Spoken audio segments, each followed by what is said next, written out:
ಇಂದು ಬೆಂಗಳೂರು ಸೇರಿದಂತೆ ಕರ್ನಾಟಕದಾದ್ಯಂತ ಶೀತ ಗಾಳಿ ಹಾಗೂ ಮೋಡ ಕವಿದ ವಾತಾವರಣವಿದ್ದು ತಾಪಮಾನ ಕನಿಷ್ಠಕ್ಕೆ ಕುಸಿತವಾಗುತ್ತಿದೆ. ಹೀಗಾಗಿ ಬೆಂಗಳೂರು ಸೇರಿದಂತೆ ರಾಜ್ಯದ ಬಹುತೇಕ ಜಿಲ್ಲೆಗಳಲ್ಲಿ ಮೈ ಕೊರೆಯುವ ಚಳಿ ಇದೆ. ಉತ್ತರ ಕರ್ನಾಟಕದ ವಿವಿಧ ಭಾಗಗಳಲ್ಲಿ ಭಾರೀ ಚಳಿ ದಾಖಲಾಗಿದೆ. ರಾಜ್ಯದ ಬಯಲು ಪ್ರದೇಶಗಳಲ್ಲಿ ಅತಿ ಕನಿಷ್ಠ ತಾಪಮಾನ 11.6 ಡಿಗ್ರಿ ಸೆಲ್ಸಿಯಸ್ ಧಾರವಾಡ, ಗದಗ ಹಾಗೂ ಬೀದರ್ನಲ್ಲಿ ದಾಖಲಾಗಿದೆ.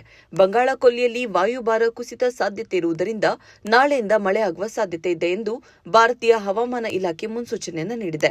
ರಾಜ್ಯದ ಬಹುತೇಕ ಪ್ರದೇಶಗಳಲ್ಲಿ ಇನ್ನೊಂದು ವಾರ ಚಳಿ ವಾತಾವರಣ ಮುಂದುವರೆಯಲಿದೆ. ಜನವರಿ 8ರಿಂದ ಅಲ್ಲಲ್ಲಿ ಚದುರಿದಂತೆ ಮಳೆ ಆಗಲಿದೆ.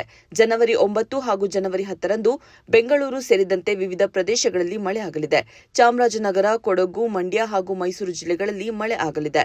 ಅಲ್ಲದೆ ಬಳ್ಳಾರಿ, ಬೆಂಗಳೂರು ನಗರ, ಬೆಂಗಳೂರು ಉತ್ತರ, ಚಿಕ್ಕಬಳ್ಳಾಪುರ, ಚಿಕ್ಕಮಗಳೂರು, ಹಾಸನ, ರಾಮನಗರ, ಚಿತ್ರದುರ್ಗ, ದಾವಣಗೆರೆ, ಕೋಲಾರ, ಶಿವಮೊಗ್ಗ, ತುಮಕೂರು ಹಾಗೂ ವಿಜಯನಗರ ಜಿಲ್ಲೆಗಳಲ್ಲೂ ಮಳೆ ಆರ್ಭಟ ಇರಲಿದೆ.